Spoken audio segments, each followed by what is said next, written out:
XRP에 관련된 소식 알려드리겠습니다. 그런데 그 전에 저희 그룹에서 진행하고 있는 소그룹 모임에 대한 상세한 설명부터 드리고자 합니다. 저희 소그룹들의 주제는 컴업 하이어입니다. 저희 소그룹 모임에 속하신 리더 한 분께서 지어주셨습니다. 먼저 이 소그룹들은 제가 주체가 아닙니다. 현재 이 소그룹들 내에서 가장 영향력이 크신 분은 이 소그룹들의 주제를 결정해 주신 분입니다. 저희 소그룹들에는 불자님들, 종교가 없으신 분들, 신을 믿지 않는 분들도 계십니다. 저는 개인적으로 현재 천주교 교우분들과 소그룹을 진행하고 있습니다. 하지만 저의 소그룹만 해도 전혀 종교적인 내용이 주제가 아니며 사랑과 자비, 각자 영성의 회복에 대한 주제를 놓고 서로 묵상하고 대화하며 진리를 찾고자 합니다. 각 소모임들에서 서로 나누는 주제들은 사랑, 자선, 선한 마음, 회복 이런 주제들입니다. XRP 가격 추세가 아니라. 그리고 이런 모임을 갖기 위해 마음속에 온갖 시기와 질투, 증오심을 갖고 사는 사람들, 종교적인 율법에 빠져 사는 사람들은 최대한 배제하려 한 것입니다. 뭐 환생? 저거 완전 이단이네, 저거 뉴에이지네 이렇게 떠드는 분들을 배제하고 싶었던 것입니다. 불자님 입장에서 보면 개신교가 웃긴 거고 개신교 성도님 입장에서 보면 불자님들은 다 지옥 가는 존재들이고 누가 맞다고 해야 합니까? 이런 유치한 종교적인 다툼이 아닌 서로의 마음을 열고 마음속에 있는 그 선함을 꺼내서 나누고 더 키워가고 그리고 회복되는 과정을 밟아나가고 그리고 이런 과정 등을 통해 더 밝게 빛나고 더 높은 떨림, 주파수로 진동할 수 있는 저희 소그룹 모임은 이런 곳입니다. 네, 물론 어느 소그룹에서는 그 그룹에 속한 분들의 필요에 의해 XRP를 비롯해 재정적인 내용에 대한 대화가 이루어질 수도 있죠. 하지만 많은 분들이 의심하는 것처럼 XRP에 관해 저희끼리만 어떤 비밀 정보를 공유하고 그러지 않습니다. 그건 너무나 유치한 발상이라 생각되지 않으시나요? 마음이 열려 있으신 분들에게는 누구에게나 열려 있는 공간이며 단지 지금은 더 이상의 인원을 수용할 수 없어 대기자 명단을 받고 있는 상황입니다. 이제 XRP에 대한 내용을 말씀드리겠습니다. 저희 메인 그룹에서도 많은 의견을 공유하였고 그 결과를 토대로 또 저의 개인적인 레벨레이션도 포함된 내용입니다. 먼저 세계적인 경제의 어려움, 공황에 대한 말씀부터 드리겠습니다. 저는 31이라는 말씀을 받았습니다. 31st가 아니라 31이라는 말씀을 분명히 2번 반복해 들었습니다.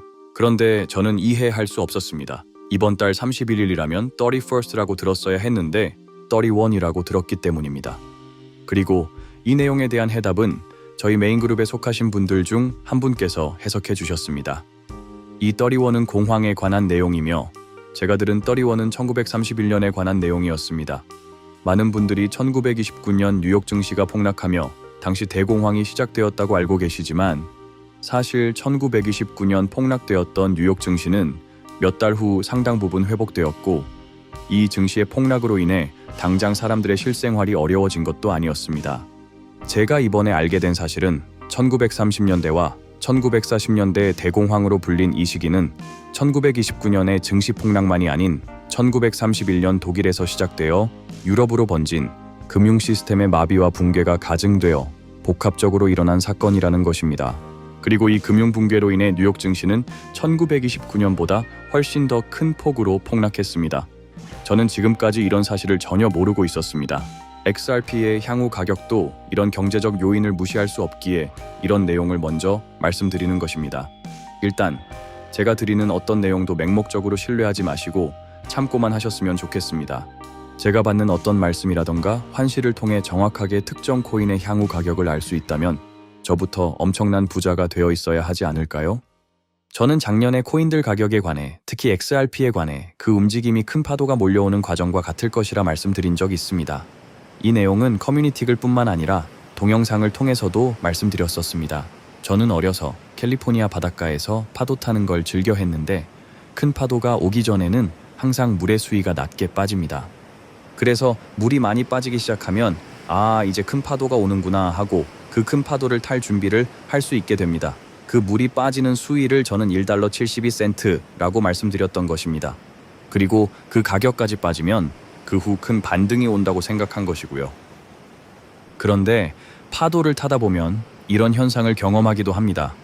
물이 빠지고 파도가 몰려와 그 파도를 올라탔는데 막상 그 파도는 그리 큰 파도가 아니었고 사실은 바로 다음에 오는 파도가 훨씬 더 큰 파도인데 앞에 파도를 타버렸기 때문에 다음 파도를 탈 준비를 할 만한 충분한 시간이 주어지지 않는 것입니다. 그래서 막상 그 더 큰 파도는 놓쳐버리는 일이 일어나기도 합니다. 이것이 제가 여러분들께 드릴 수 있는 올해 봄에 일어나는 가장 명확한 XRP에 관한 내용입니다. 또 상당히 많은 분들이 800원, 600원, 382원 등 올해 봄에 실현되는 본인들이 보셨다는 XRP 가격에 대한 제보를 해주셨습니다. 감사합니다. 궁극적으로 최종적 XRP의 가격이 높게 뛰는 건지 아니면 폭락해서 0원에 가까운 가격으로 끝나는 건지에 대해서도 궁금해 하시는 분들이 계신데 이 부분은 정말로 저에게 아직까지는 아무런 확신이 없기에 말씀을 드리지 않는 것입니다. 나는 세상 마지막 날까지 4848 안 하고 계속 그냥 들고 있겠다. 그런 분들은 루나코인이 어떻게 되었는지 한번 찾아보시는 것도 나쁘지 않을 것 같습니다. 제가 확실하게 말씀드릴 수 있는 것은 저는 분명히 XRP로 큰 자산을 모으는 분들이 보입니다. 실제 그렇게 되는 분을 알고 있습니다. 그런데 그분들의 공통점은 모두 어느 시점에서 XRP에서 하차한다는 것입니다. 저는 XRP로 돈을 벌 수 있을 것 같냐고요? 제 자신도 XRP로 돈을 벌 수 있을지 확신하지 못합니다. 저 역시도 여러분들과 다르지 않게 이번 봄에 오는 파도를, 올바른 타이밍에 올라타길 바랄 뿐입니다. 이제 비트코인에 대해서도 잠깐 말씀드리겠습니다. 저는 저번에 글을 통해 비트코인이 76,000달러의 가격선 아래로 떨어지면 저의 비트코인 쇼트 포지션을 청산할 예정이라 말씀드렸었습니다. 비트코인의 가격이 75,000달러대까지 떨어지는 모습을 보았기 때문입니다.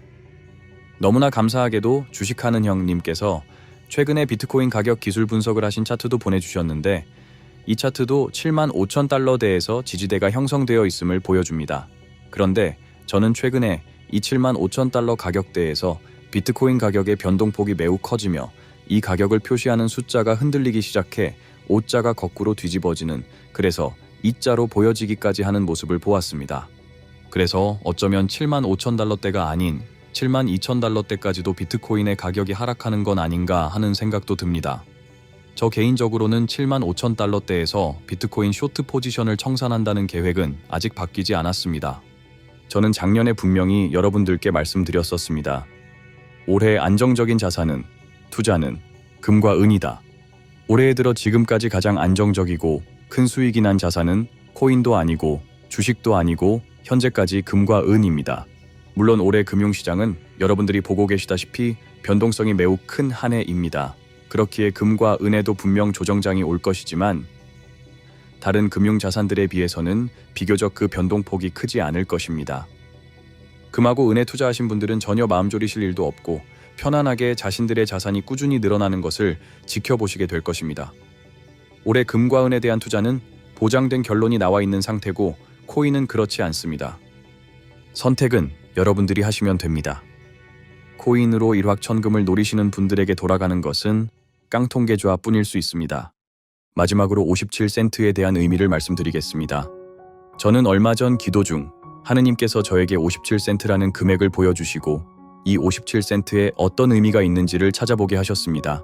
1886년에 해리 메이라는 어린 소녀는 자신이 나가던 교회의 건물은 너무 작고 학생들은 너무 많고 혼잡해 건물에 들어가지도 못하고 불안해하며 서성이고 있었는데 그 모습을 본 목사님은 해리를 안아주었습니다. 그 후 얼마 후 해리는 병에 걸려 사망했습니다. 장례식장에서 해리의 부모님은 해리의 가방을 목사님께 건네주었습니다. 그 가방 안에는 해리가 모아온 57센트가 들어있었습니다. 해리의 어머니는 슬픔에 잠겨 말했습니다. 이 돈은 교회의 건물을 더 크게 지을 수 있도록 해리가 모아온 돈입니다. 이 돈으로 교회를 다시 짓는 데 써주세요. 목사님은 이 1센트짜리 동전들을 하나하나 경매에 붙였고 이 소식을 들은 성도들은 이 경매에 참여해 그 당시 무려 3,300명이 예배를 볼 수 있는 큰 교회를 지을 수 있었습니다.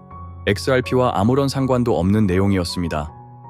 코인 가격에 혈안되어 있는 여러분들의 모습을 한번 되돌아보셨으면 좋겠습니다. 여러분들의 삶이 끝나 관에 들어가실 때 여러분들은 이 1센트짜리 동전 하나라도 갖고 가실 수 있으실 것 같습니까?